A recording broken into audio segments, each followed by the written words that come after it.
Good morning friends and welcome to the pre-market view. Friends, globally we are seeing some kind of a weakness over the past 4 to 5 sessions. So US markets were down about 1.5%, though European markets were slightly positive. The bigger concern that the markets are faced with is that because of the kind of protests that we are seeing in Spain about austerity measures, and some section of the market also believes that after this entire liquidity easing program which have been out both from the ECB and from the US, they have kind of faded away, and there is nothing much that one can expect in terms of economic recovery. That is the fear that some people have. So we are seeing some kind of a weakness in the global markets. Talking about the Asian markets today, most of the markets have opened up on a weak note, and particularly Japan is showing a weakness of more than 1.5%. because of mainly two factors. One is that the yen has actually strengthened against the dollar, and many companies in Japan have gone ex-dividend. Probably that is what is leading to some kind of weakness in the Asian markets. Even when we look at the SGX Nifty, it's indicating that we are going to have a soft start, and probably we will open up about 30 odd points down. On the flows fronts, to remain good in the cash market. And yesterday also the gross FI figure was about 5,800 crore plus, but there was a block deal in Kane Energy, and if you exclude that, which was worth about 2,500 crore, the net buying by FIs in the cash market, adjusting that deal, was also somewhere close to about 3,000 to 3,200 crore, which is quite an big number. And the domestic institutions were sellers to the tune of about 1,350, 1,400 crore. On that note, as we also have an important expiry coming up tomorrow, let's talk to Shaival about what are the interesting things that one can observe in the F&O market. Good morning, Shaival. Good morning. We are not seeing any major movement at the index level, and we have an important expiry coming up. So any observation in terms of rollover or any particular sectors where you're seeing action in the market? See, if I talk about rollover are almost pretty in line with the expectations if we compare it to the expiry week of the previous series. Nifty rollover is standing approximately more than about 38%, whereas mini Nifty is standing at 46%, and bank Nifty is marginally lower at 25% for the current series. So what we feel is that there's still pretty much low rollover left in the banking stocks, and due to which a banking would have a good amount of say a movement either on the upward or the downward direction. But what we have seen from past couple of trading session, maybe say from 3 to 4 trading sessions, is that the Nifty has been continuously adding long positions on the futures front in spite of FIs being net sellers in last 3 to 4 trading sessions. So which has been indicating that the bias among the majority of the participant in the market is still positive. Okay, and any other strikes around which you are observing built up in the open interest? See, we have seen a new entrant coming in the October series, that is 5,600 put option, which stands with 23 lakh shares in the open interest, which is pretty good amount of open interest as we have only 1 day left with the expiry. Whereas 5,700 call and put option of the October series as well as of the current series has seen a good activity.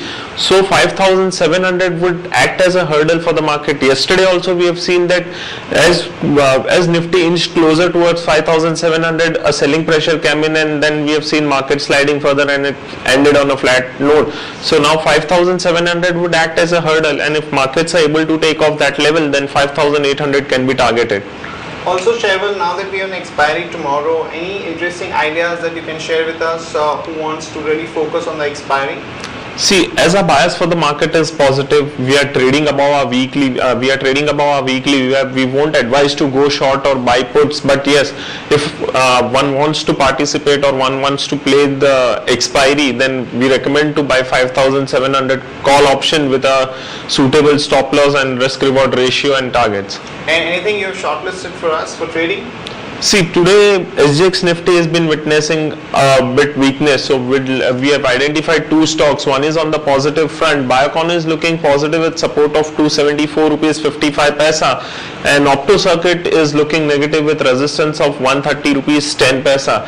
Also, what we have seen that on intraday basis in yesterday's trade, we have seen a pretty good long positions been taking place in auto and cement stock. In cement stock, especially Ultratech Cement, Grasim and Century Textile has added more than say approximately 5 to 10% of open interest. So today the stocks would remain in action as well. LIC Housing Finance has also seen an accumulation of long positions in yesterday's trade, but counters like Hindustan Unilever and ITC have seen some short positions taking place, and Reliance and Kane India has also seen the same. Okay, Shaival, thanks a lot for that update. Thank you.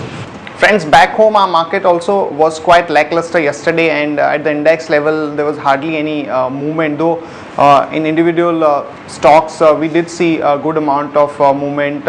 And talking about the companies in the news, first of all, friends, in case of United Spirits, finally there is an official confirmation coming from Mr. Vijay Mallya that they are in talks with Diageo over a possible stake sale. Now the key questions that we need to ask is whether this is going to be a preferential offer to Diageo, or Mr. Mallya is looking at diluting his own stake in the company, and at what price finally this deal is likely to go through. As per indications, the price range could be anywhere from 1300 to almost 1600 rupees.